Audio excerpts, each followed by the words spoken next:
दोस्तों ईगो का मतलब होता है अपने आप को बहुत ज़्यादा इंपॉर्टेंट और सुपीरियर समझना। ये एक ऐसी सोच है जिससे इंसान को लगता है कि वह सबसे सही है और उसकी राय, ओपिनियन या ज़रूरतें सबसे इंपॉर्टेंट है। ईगो की वजह से लोग कई बार दूसरों के इमोशंस और विचारों का सम्मान नहीं करते और सिर्फ अपनी बात मनवाने की कोशिश करते हैं। ये इंसान को अहंकारी और स्वार्थी बना देता है।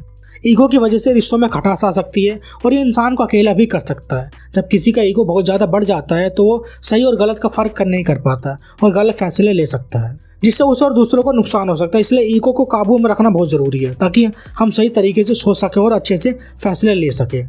बहुत समय पहले की बात है, फ्रांस का एक सेनापति था जिसका नाम नेपोलियन बोनापार्ट था। नेपोलियन को यूरोप का सबसे बड़ा और ताकतवर योद्धा माना जाता था।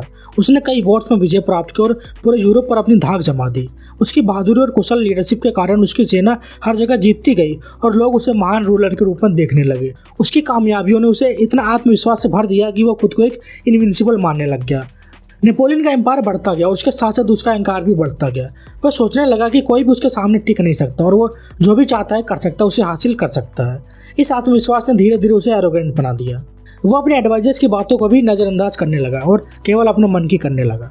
उस समय रूस एक बड़ा और ताकतवर देश था और नेपोलियन का सपना था कि पूरे यूरोप को अपने कंट्रोल में ले ले। उसे लगता था कि अगर वो रूस को हरा देगा तो उसकी शक्ति और भी बढ़ जाएगी और वो पूरे यूरोप का सबसे महान शासक बन जाएगा। लेकिन नेपोलियन की सोच में उसका अहंकार साफ झलकता था। वो ये मान बैठा था कि उसकी सेना इतनी ताकतवर है कि कोई भी देश उसे हरा नहीं सकता, यहाँ तक कि रूस भी नहीं। 1812 का साल था और नेपोलियन ने रूस पर आक्रमण करने का फैसला किया। उसने अपनी विशाल सेना तैयार की और उन्हें रूस की ओर कूच करने को आदेश दे दिया। उसके सेना में लगभग 6 लाख सैनिक थे, जो उस समय की सबसे बड़ी सेना मानी जाती थी।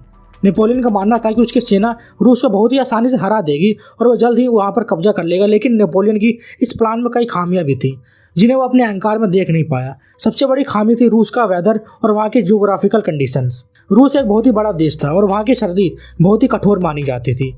लेकिन नेपोलियन ने इस बात को नज़रअंदाज कर दिया। उसे लगता था कि उसकी सेना इतनी मजबूत है कि किसी भी सिचुएशन का सामना आसानी से कर सकते हैं। जैसे जैसे नेपोलियन की सेना रूस के अंदर गई, उन्हें कई मुश्किलों का सामना करना पड़ा। रूसियों ने स्कॉच्ड अर्थ पॉलिसी अपनाई, जिसमें उन्होंने अपनी जमीन और गाँव को जला दिया ताकि नेपोलियन की सेना के पास खाने पीने और रहने की कोई भी जगह ना बचे।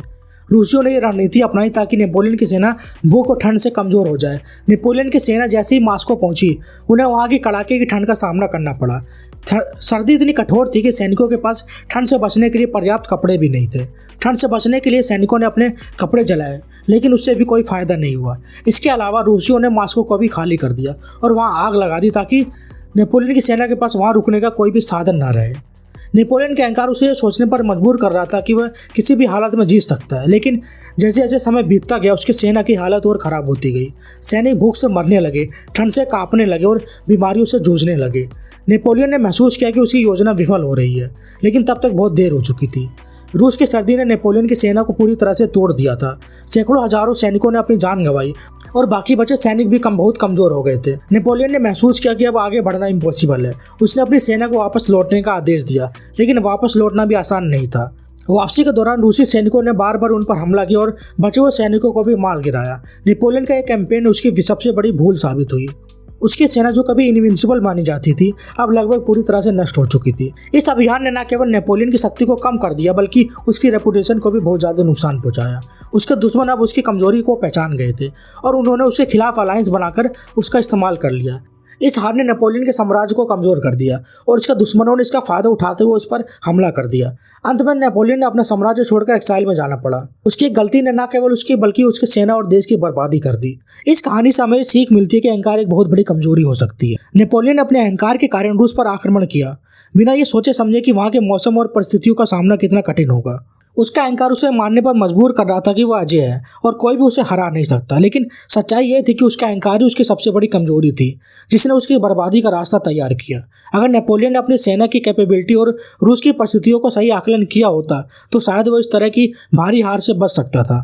लेकिन उसका अहंकार उसे सही और गलत का फर्क समझने ही नहीं दे रहा था।